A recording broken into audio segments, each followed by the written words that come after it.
And I loved when you talked about that constant optimization, but maybe controlling it one variable at a time so you can really hone in on what was the issue and what to fix. Because to your point, if you change too many things all at once, you don't know which was the thing. So some ways to avoid the challenges first with thinking that you are the audience is conducting really solid user testing. You have to be okay saying that you had a brilliant idea, but there wasn't a market for it. You have to be okay with understanding that. Or maybe you have a solution to a problem, but the amount of people that that problem would helps alleviate is so small that it doesn't make sense to create a marketing strategy to solve it. A great product and marketing strategy, it has to support the market. And if there's no market for it, it doesn't matter how beautiful or elegant the strategy or content is. You're not going to have those customers because they just did not have a business need for it. And if you don't do that needs analysis to truly understand who's going to benefit from the solution, then you don't know who you're marketing the product or strategy for, and you don't know if you're going to be successful. So there's a really good example. I don't know if you've stumbled across it of Bic, who makes pens and Mhm. razors and all kinds of products. I'm sure you have Bic pens laying around your office.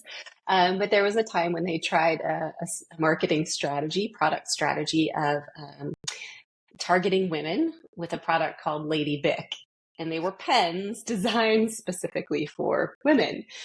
I don't know if they thought we had more dainty hands or we didn't want blue or black colored pens. It was an epic fail. They didn't know their target audience, and there was no need.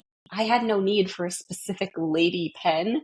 And as a result, they got absolutely railed on Amazon. The reviews were funny, but also quite mocking of what did you think was going to happen with this? So it was an example of a really profitable company that knows its audience, but in this case, just didn't do that needs analysis, didn't take into consideration what they were trying to do. And they were trying to develop a product for a non-existent problem. And it really backfired on them.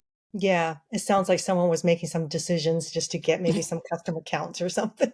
Yep, exactly. Those are great examples.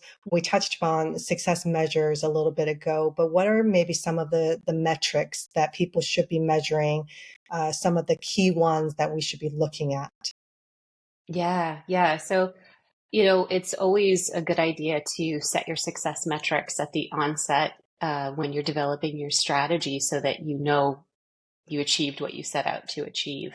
Um, Success metrics can mean a lot of different things to different people, but broadly speaking, it's making the marketing goals you've established and breaking them down into parts. So, for example, if I wanted to achieve X, I know I have to do ABC. If I've done A right, then I have this percentage that I wanted to see for conversions or for engagement. And you keep going down the line for each part, breaking it down smaller and smaller, really taking an engineering approach of taking the bigger problem and breaking it into smaller pieces and then setting a metric that you want to take for each one. I know a lot of companies have moved to OKRs instead of or along with KPIs. So those are objectives and key results. A lot of companies are using them for performance management. But I found that they do work really well on the marketing strategy side for campaigns because they force you to define what your objectives are and then the results that you intend to see based on how you plan to execute those objectives.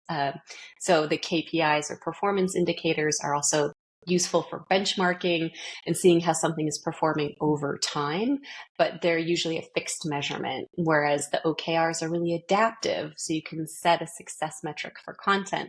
I would use, like I said, that mix of OKRs and KPIs. So in this example, I could set a KPI of increase website traffic by 20% over the next 6 months. Whereas the OKR would look more like launch a new content marketing strategy, and the key result might then include publish 50 new high quality blog posts by the end of Q2.